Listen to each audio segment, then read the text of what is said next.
Hey there, YouTube. Like I said in my last video, I want to start teaching what I know about card magic because I'm going to be getting out of it pretty quick and moving on to other types of magic. And I don't want card magic to die anytime soon, so I want to teach as much as I can, as much as I know, so that hopefully some people can read up on it and learn it and it lives on. Okay, so the next thing that I want to teach how to do is the double lift. Before I explain what it is, I want to show you what it can do. Okay, so I'm going to stand up so you can actually see this properly. Okay, so here's what this can accomplish for you.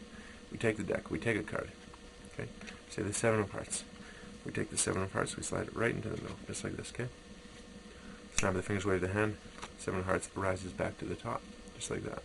Okay, so that's what the double lift is. Of course, it can do so many other things. When you get into the snap change, there's a whole bunch of videos on YouTube already about the snap change, but I'll just go into it very briefly.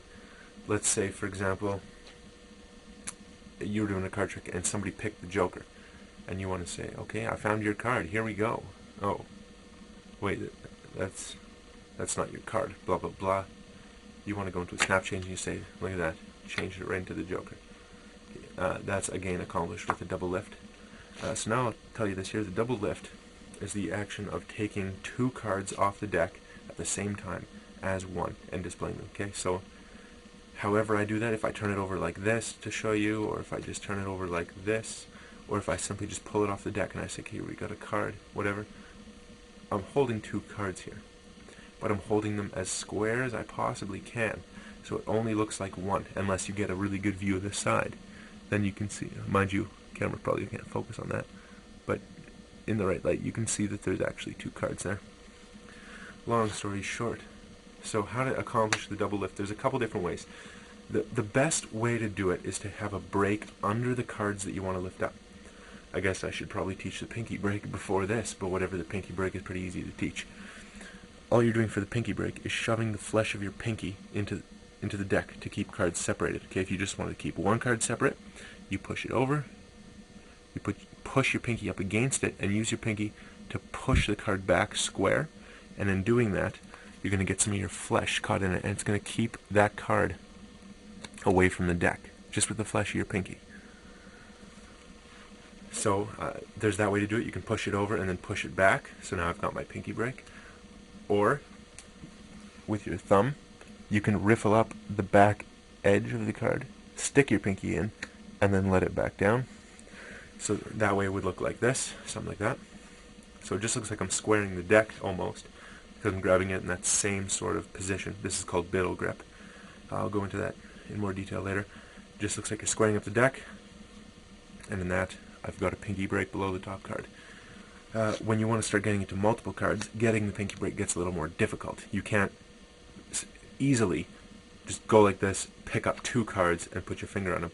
I think I got lucky there. Yeah, I did. But again, that's luck, and you might miss that some of the time until you become very, very good at judging those things. Okay, so more about the double lift. Another good way to do it, to get the break, is to push off some cards like this, and then as you come back to square them up under the deck, you go like this. Okay, so I'm coming back to square them up, and I just pull 2 of these cards slightly over, put my pinky under them, and then finish squaring the cards. So from the front that would look like this. You would say, okay, here we go, deck of cards, square them up. Sorry, I did that one kind of sloppy, I'll try that again. Deck of cards, you can see fronts and backs. Okay, man, that was sloppy too. Apparently I'm not as good as I thought, or apparently I can't do this as good as I thought. Okay, here, I'll try it one more time for you. Give myself a little bit of a break here. Okay, just like that. There we go.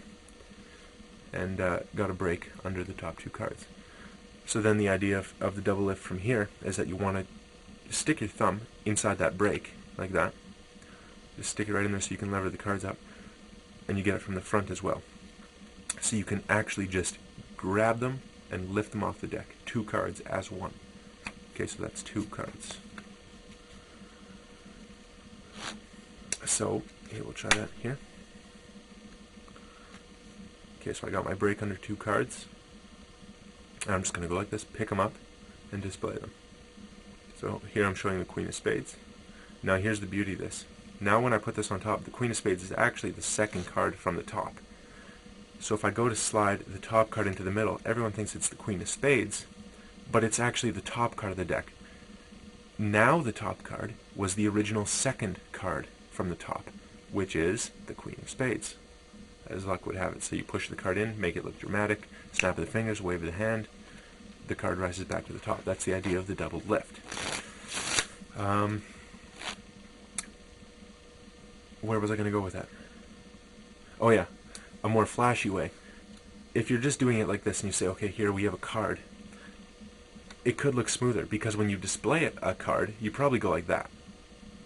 Right? You want to make everything in Magic look exactly the same, whether you're turning over 1 card, 2 cards, 3 cards, 4, 5, etc., whatever.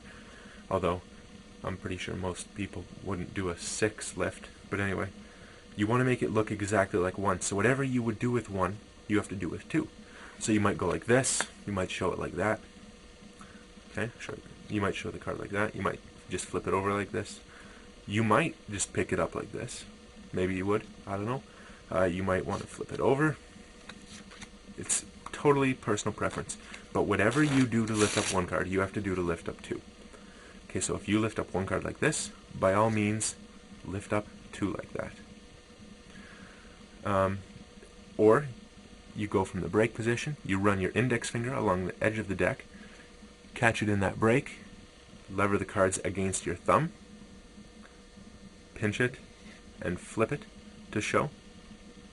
Okay, so there's another double lift, looking the same as if it was 1 card.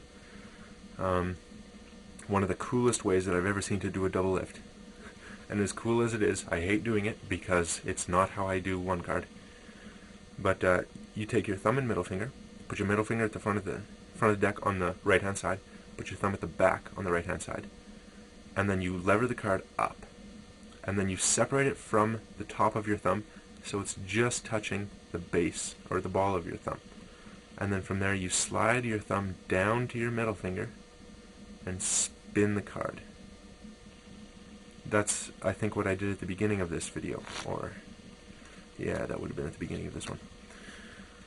So it looks like this. You say, okay, we're going to take a card here, the 8 of clubs.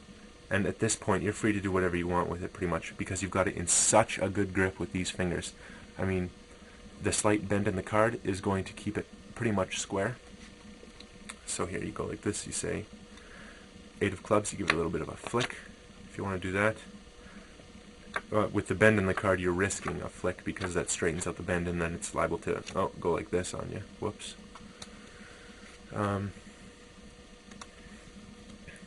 Or you can set it back down on the deck, so you say, or hold it here with the ring finger, just grab it there, hold it there for a bit, so it looks natural because you're letting go of the card. If you were worried at all about what you were holding, you probably wouldn't let go of the card. You would want to keep as tight a grip on it as possible. But like I said, I rarely do that one just because I don't ever flip over a single card like that. I never do it like that.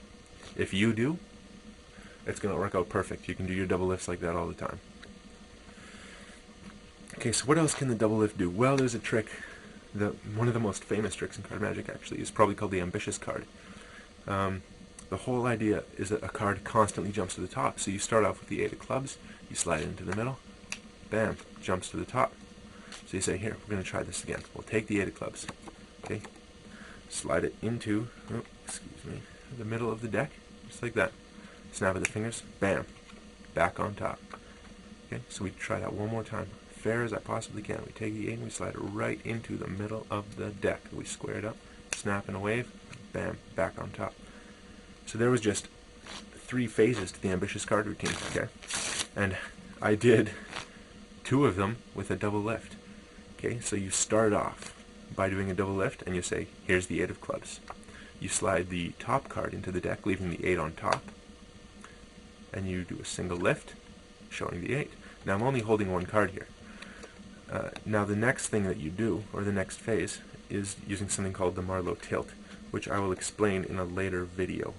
It's not really, that's not what this video is about. I'd have to go into that more. and then you wind up, basically what that does is it brings the 8 of clubs second from the top. So you're in a perfect position again to do a double left, show the 8's risen to the top again, and one last time. Top card goes into the middle, 8 of clubs is back on top.